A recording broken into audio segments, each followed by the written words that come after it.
বলে বিক্রি করবো। আব্বা তুমি এই ব্যাংকটা নিও না আব্বা, আমি অনেক শখ করে টাকা জমাইছি, আমার যদি ভাই বোন হয় আমি অনেক কিছু কিনা দিব। আব্বা তুমি ব্যাংকটা নিও না। মার মতো হইছো না, মার মতো হইছো, একদম লাথি মারো একেবারে। ব্যাংক নিতে দিব। কই গেছিলেন? টাকা জোগাড় হইছে? টাকা কি আসমান থেকে পড়ে? হ্যাঁ, মাইনছে কি টাকা নিয়ে বই রয়েছে আমার লিগা? সংসার কেমনে চলে জানোস তুই? হ্যাঁ, খবর তো কিছু রাখোস না। এর মধ্যে তুমি ওই সবার পোয়াতি। এই খরচ কেরা দিব? হসপিটালের বিল দিব কেরা? তুই তোর বাপের বাড়ি থেকে টাকা আনবি, তোর বাপের বাড়ি থেকে টাকা আনবি, সেই টাকা দিয়ে আমি হসপিটালের বিল দিব। সংসার চালাই এত কিছু আমি করতে পারব না। কিছু করতে পারবেন না মানে? বিয়া যখন করছেন খরচ তো আপনিই দিবেন। আর তাছাড়া আপনি যে কোন বাপের বাড়ি থেকে টাকাই না দিতে, বাপের বাড়িতে ভিটা ছাড়া আছে কি? বাপও নাই ভাইও নাই যে টাকা কাছ থেকে টাকাই না দিব। আমি এত কিছু বুঝি না। টাকা আনতে কইছি, তুই টাকা আনবি। আর যদি টাকা না আনতে পারোস তাহলে চেন খুল, চেন খুল, চেন বেচে আমি টাকার ব্যবস্থা করব। এইটা আমাকে বিয়ার একমাত্র স্মৃতি, বিপদের শেষ ভরসা। সংসারের কোনো কিছু তো বেচা বাকি রাখেন নাই। এখন আপনার চোখ পড়ছে এই গয়নার দিকে। তাছাড়া মাইয়াটা বড় হইতাছে, পড়ালেখা করাইতে হইব না, শিক্ষিত করতে হইব না? মাইয়া মানুষের এত শিক্ষিত করার দরকার কি? হ্যাঁ, এর জন্য কইতাছি যে ওরে বিয়া দেই। শিক্ষিত করা ছাড়া আমি আমার মাইয়ারে বিয়া দিব না। ওর বয়স অল্প, আমি চাই না আমার মতো আমার মাইয়ার জীবনটা হোক। অল্প বয়সে বিয়া করে কত কিছু যে সামাল দিতে হইতাছে সেটা আমি হারে হারে টের পাইছি।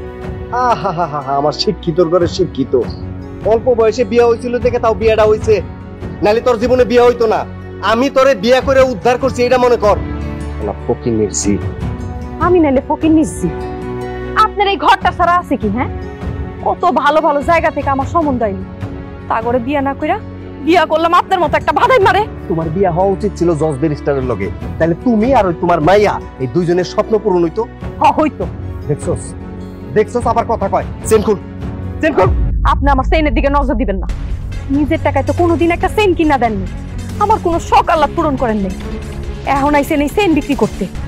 গয়না বিক্রি করার টাকা শেষ হলে তখন কি করবেন? বউ বেটি বিক্রি করে তারপর সংসার চালাইবেন? আগের কথা শুনছো? ওই ওই তোরা না কইছি তুই আমার মুখে মুখে কথা কবি না? সাহস বাইরে গেছে তোমার না? সাহস বাড়ছে, এই তো সাহস বাড়ছে।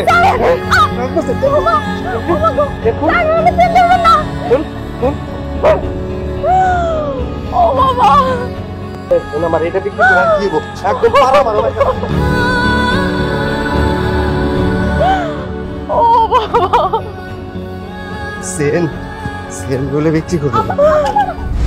আব্বা তুমি এই ব্যাংকটা নিও না আব্বা, আমি অনেক শখ করে টাকা জমাইছি, আমার যদি ভাই বোন হয় আমি অনেক কিছু কিনা দিব। আব্বা তুমি ব্যাংকটা নিও না। মার মতো হইছো না, মার মতো হইছো, একদম লাথি মারো একেবারে। ব্যাংক নিতে দিব।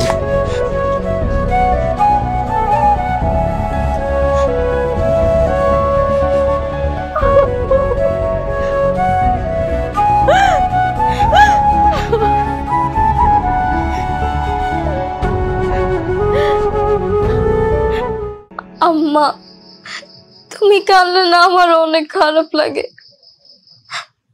আচ্ছা আব্বা তোমারে সবসময় কেন তোমারে? আব্বা কি আমার করে ভালোবাসে না? না রে মা, তোর আব্বা আঙ্গুরে ভালোবাসে। আসলে হয়েছে কি, ওই যে ঠিকঠাক মতো কাজ কাম পায় না, তো টাকা পয়সা হাতে নাই, যার কারণে মেজাজ খারাপ থাকে, এই জন্য আঙ্গুলকে খারাপ ব্যবহার করে। কিন্তু তোর আব্বা আঙ্গুরে অনেক ভালোবাসে। কান্দিস না মা। কি মা, আমার মনের মধ্যে মনে খুব সুখ লেগে গেছে। কাম কাজ বাদ দিয়ে বইরেছো কেন? টাকা কি করছেন? টাকা কি করছি মানে? টাকা কি করছি ওই কৈফিয়ত কি আমি তোরা দিব নাকি? আমার খিদা লাগছে, খাইতে দে। হাত মুখ ধুয়ে হেন দিতাছি। আর কইলেন না টাকা কি করছেন? আবার কয় টাকা কি করছেন? দেখ আমার মেজাজ খারাপ করবি না, কইছি খাইতে দিতে, খাইতে দে। খালি তো কোন খাইতে দে খাইতে দে, ঘরে কি রান্না করার মতো কিছু আছে? আপনি তো ঠিকঠাক মতো বাজার সদেও করেন না। একটা সংসারে কি লাগে না লাগে কখনো কি ভাবছেন? পোয়াতি হইলে মানুষ কত ভালো মন্দ খায়, আর আমার কপালে ঠিকঠাক মতো ভাতই জোটে না।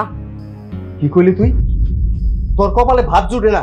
তার মানে কি কইতে চাস আমি তোরে খাইতে দিতে পারতেছি না? ওই ওই আমি বুঝলাম যে আমি তোরে ভালো মন্দ খাওয়াইতে পারতেছি না, কিন্তু আমি কিছু না কিছু তো খাওয়াইতেছি।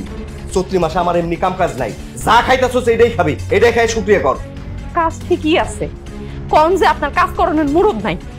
এই তোর না কিছু মুখে মুখে কথা কবি না, একবারে মাটির মধ্যে পুঁতে ফেলামো কিন্তু। খালি তো আছে তেষ্টাই। যারা বউকে গায়ে হাত তুলে তারা তো পুরুষ না, তারা হলো কাপুরুষ। কিছু হইলেই আপনি আমার গায়ে হাত তুলেন, আর এখন তো মাইয়াটার লগেও খারাপ ব্যবহার করেন। আপনি তো বাপ নামের কলঙ্ক, দিন দিন সীমা ছাড়াই যাইতেছেন। সীমা আমি ছাড়াই যাইতেছি না, সীমাটারে আমি আমার নিজের মধ্যেই রাখছি। আমি যদি সীমা ছাড়াই যাইতাম রে, তাহলে মায়ের সামনে তুই আমার সামনে খাড়াইতে পারতি না। আমার আফসোস, আমার আফসোস, আমি তোর এত মারা মারলাম কিন্তু তোর শিক্ষা হইলো না। আপনি তো একটা অমানুষ, নাইলে কেউ কারো নিজের পোয়াতি বউয়ের গায়ে হাত তুলে? আপনার মায়ও তো আপনার 10 মাস 10 দিন গর্ভে ধারণ করে দুনিয়াতে আনছে। সেটা যদি বোঝার ক্ষমতা আপনার থাকতো, তাহলে কোনোদিনও আপনি আমার লগে এমন আচরণ করতেন না। আব্বা তুমি মারে আর এমনি করে মাইরো না। মা অনেক কষ্ট পায়, কান্নাকাটি করে। মা কষ্ট পেলে আমার অনেক খারাপ লাগে। মার জন্য দরদ উতলাই পড়তেছে না? হ্যাঁ, আর ওই মেয়ের কানের মধ্যে কি পড়া দিছস? শিখছে তো খালি বেদবি, আদব কায়দা তো কিছু শিখাস নাই।